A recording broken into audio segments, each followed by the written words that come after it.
Hey guys, Zara here and welcome to my first makeup tutorial since being in isolation. You guys will probably be getting more videos since I have a lot more time up my sleeves to film them. So to start this one off, I am going to start with a fresh face and I'm going to do a little bit of skincare. So to start off, I'm going to use the Mario Badescu facial spray. This is their rose water one. I really like this. It's just a very calming, subtle facial spray, perfect for all skin types. And then I'm going to moisturize using the Tatcha the Dewy Skin Cream Moisturizer. My skin really loves this moisturizer. I know it's pricey, but my skin just reacts really well to it, so I'm going to stick with it while I can afford to. Next, to prime my skin for makeup, I'm going to go in with the Farsali Skin Tune Blur Primer. I'm just applying that predominantly down the center of my face, but a little bit on my cheeks as well, and blending that out with a brush. For foundation, not for foundation, here we go. For a highlight underneath my foundation, I'm going to use the Charlotte Tilbury Wonder Glow, just applying that to the high points of my face and blending it in with the same brush that I just used for my primer.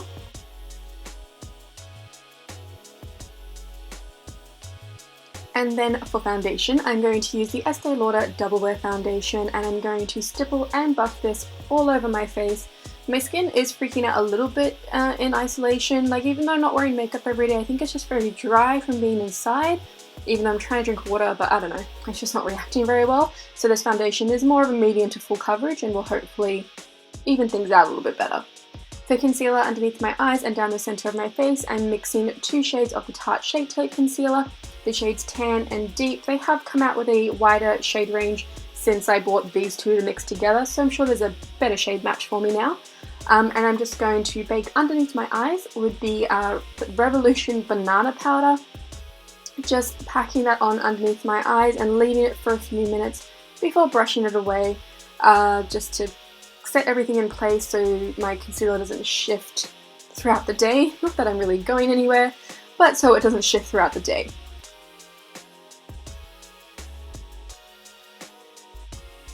Next, I'm going to bronze and contour using a couple of the Anastasia Beverly Hills bronzers.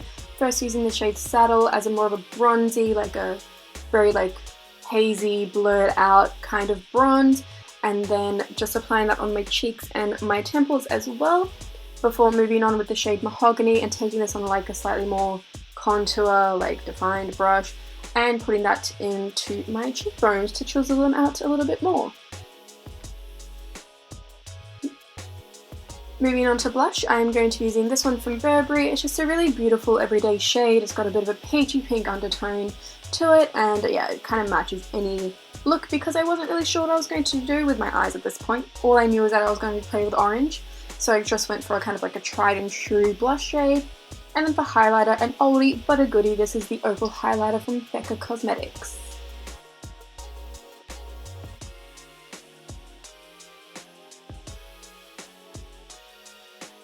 Now I'm going to fill in my brows before moving on to eyeshadow. I'm using the Anastasia Beverly Hills Brow Definer here and just kind of focusing on the, where my eyebrow bends, I guess, and the tail, since that's where I'm kind of missing a little bit.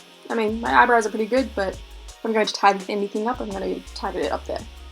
For eyeshadow, I'm using the Morphe 3502 palette, and I'm taking the shade Brick first and applying this to the outer V and in my crease,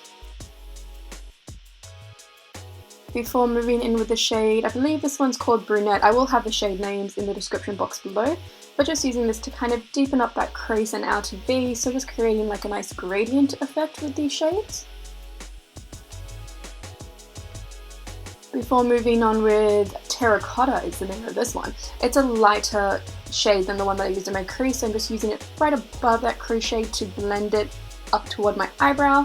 Before moving in with a more of a shimmery shade, this one was called Rustic, and I applied this with a flat shader and really tried to pack on the shade all over my mobile lid and a little bit into my crease as well, just to blend everything nicely. Before then going on with a little bit of black, I cut it out on this shot, that was my mistake. So yeah, just applying that with a pencil brush to pack on the shade and then using a more fluffy blendy brush to blend out the edges. I found this is the best technique to keep blacks nice and intense while still blending them into the other shades. After this, I went in onto my lower lash line. I first used the shade Brunette and pack that on tightly against my lower lash line before taking the shade Brick, which is the very first shade that I used on my eyes, and just kind of blowing out that lower lash line a little bit more. I think I mentioned this in my last video, but I really like to put eyeshadow on the bottom. It works for my eye shape and just helps balance everything out.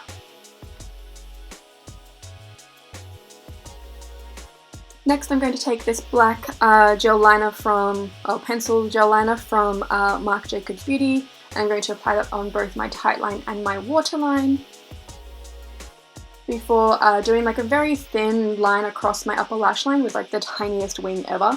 And here I'm using a liquid liner from Smashbox. I'm not sure if they still make this one. I've had it in my collection for a while, but I'm sure they have a really good version, upgraded version of it. And then taking that highlighter from earlier, I'm just going to apply that onto my inner corners. Prepping my lashes for falsies, I'm using this mascara from Mecca Max. Mecca Max is a really affordable, good quality brand. If you're here in Australia, I would highly recommend their products. And then for lashes, I'm going to be using the MAC number 36 lashes.